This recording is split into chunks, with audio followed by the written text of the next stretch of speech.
they give them. I know, exactly. We're good. All right, this is the Dark Windows Killing Spree with Paul from Cannibal Corpse. So how are you doing today? Good, man. How you doing? Very good. Good. Glad to be here. Good. Us too. So, first question, how's the tour been going so far? It's been going awesome, man. It really has been. Only 3 shows in. This will be the 4th show of the tour, but so far so good. Really great responses. A lot of people. I mean, we couldn't ask for anything better. So any funny stories worth sharing that have happened? Not really yet. I think it's a little too early on. I mean, we're still kind of getting in the vibe of the whole thing. I mean, you don't even know who half the people are at this point, So, yeah, it's just kind of, I think we're just really trying to get into the groove a little bit more. So I'm sure some, ask me this question in a couple more weeks, I might have something for you. So have there been bands on this lineup that you were interested in checking out that you never heard of before? Not really. I mean, it's weird because we've actually toured with half these bands on the road before, and it's just interesting when you hear of other bands that are going, oh man, they're huge fans of us. So it's like what? We heard Killswitch really like us, and Bullet for My Valentine. So I mean, bands that that we know of and we might not listen to on a regular basis, kind of a thing. So hey, it's just weird to us because we're I guess second to Slayer, we're the veteran band on the bill, which is bizarre and really weird to us. But of course, Slayer, can't wait to watch them every night. Any bands on here that you feel are underrated and should be getting more coverage? I mean, I think everybody's getting really good coverage. I mean, to be on a festival like this, being it's not, an oversaturated amount of bands, maybe, where you probably just got a right amount. I think everybody's just, it's a great bill, and I think everybody's getting, is doing very well, press and, and what have you. So I would have to say probably not. Do you guys have any side concerts while doing Mayhem, or is it just Mayhem?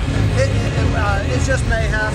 It's too crazy to really be thinking about anything else at this point. So, we're just doing this. We have a couple, of headlining shows put in there, just to fill in some space and all that. But, but when you're on a festival like that, of this magnitude, it's really just best to focus on what's at hand. Speaking of festivals, I was wondering, what kind of venues do you prefer playing? Big festivals or like small clubs? I think I prefer playing small clubs. I mean, you want the music to get to the masses, and it's great playing in front of a lot of people, but I mean, I always think of how death metal started, and and it was the small club, with 300-400 kids packed in, the adrenaline, everyone fighting, beating off of each other. I mean, that's what it's about, really, So I mean, to me, I think I'm more at home in a small place than a big place. I remember seeing you guys at clubs before, and right. I was more pumped seeing you guys at clubs than bigger name bands at like a stadium and whatnot. Well, that's what this kind of music is. It started underground, and I think for the most part, it's always going to be somewhat underground, And exactly, you lose something when you're on a big stage and the fans are 30 feet away from you, and you lose that in the connection and really how it started and what it is all about. Like I said, it's great to be able to, widespread the audience, I guess, and play in front of more people. But at the same time, you do lose something. So, what are your plans for after the tour? We're going to be home for a couple of weeks, re-energize a little bit, and then we got some more touring to go. We're going to be going to Australia and New Zealand, actually, right after in the early September. And then we're going to Europe to do a headliner. And then we should be hitting back in the States doing something towards the end of the year. Possible a good co-headliner, something a little bit more, downsized. But either way, a good bill, good tour. But yeah, we're pretty busy, I got some questions concerning the Visceration Plague. Sure. How's been the fan reaction to the album? It's been awesome, man. I mean, really, we were waiting to kind of get on a tour like this too, because we haven't really done much since the album's been released, especially in the States.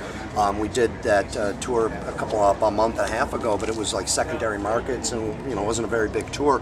But right off the gate, of course, the fact that it was selling very well, and then you read the reviews, you read what kids talk about on MySpace or what have you, and really we've gotten awesome reviews. I mean, it seems like the fans really like it, and I really do believe too. I mean, and if anybody didn't like it, I think it's one of those albums you just listen to it, man. Just I think it'll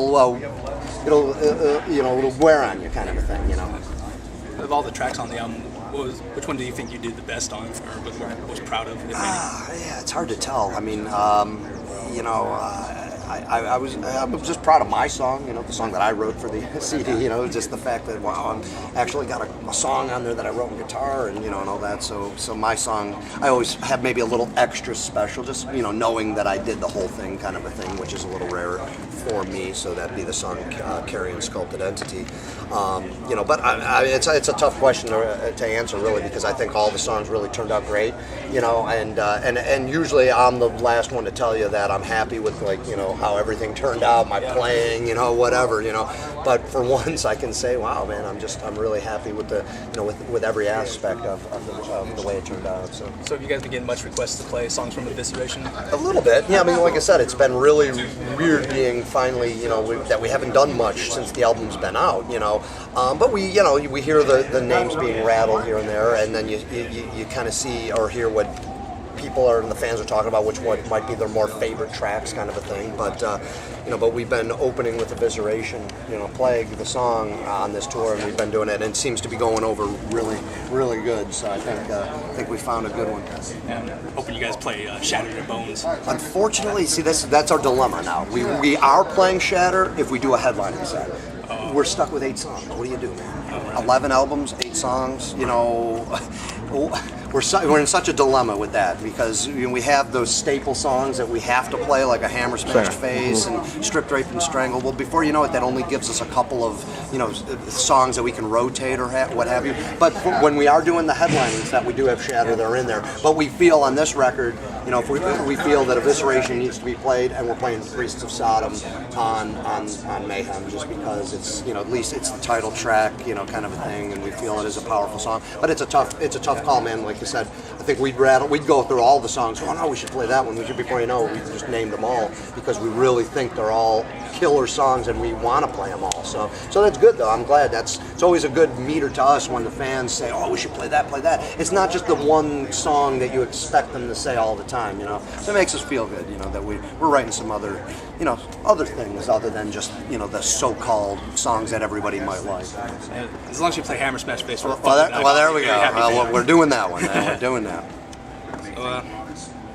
This is for future recordings. Have you guys ever thought of doing like non-Cannibal Corpse type songs just to mess with people?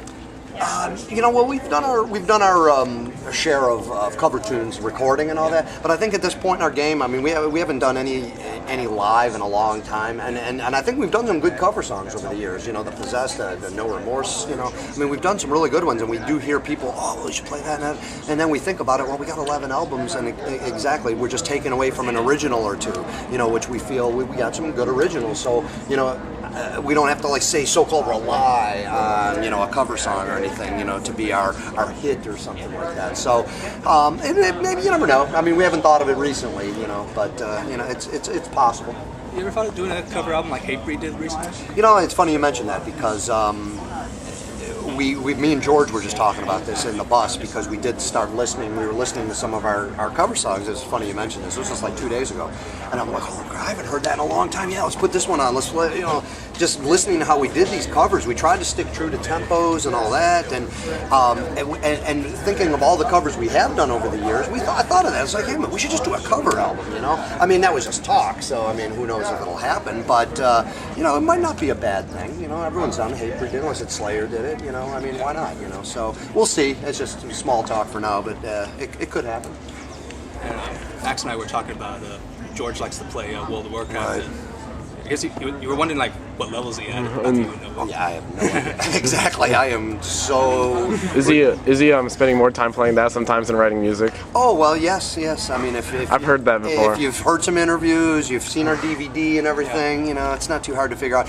I mean, and then we know about it, the way the state of video games are, and hearing about Warcraft and how exactly people are just getting addicted to it, and that's what. That actually helped a lot of metal heads just start playing because it was on a Headbanger's Ball that he played it, and then World of Warcraft started getting more and more. And that's great that if both can kind of, hey, and World of Warcraft is huge, of course. So hey, if we can have a tie-in in that or whatever, that's an awesome thing. But yeah, George, any Warcraft questions exactly has to be steered towards that guy because the rest of us have no idea what's going on at all. I figured he'd be more towards God of War because that's more brutally violent, more Cannibal Corpse like. It was a Dame. Yeah. I'll say I have no idea what's going on. I've never. Well, I mean, the Warcraft thing seems to be the biggest one going on at this point. So who knows what's going to happen in the future, next. But yeah. All right, so I don't have any more questions for you. So thanks for taking the time Cool, to talk man. to me. Thank you. Much appreciated. I appreciate it. Thank you, man. Looking forward to seeing you. Fuck yeah.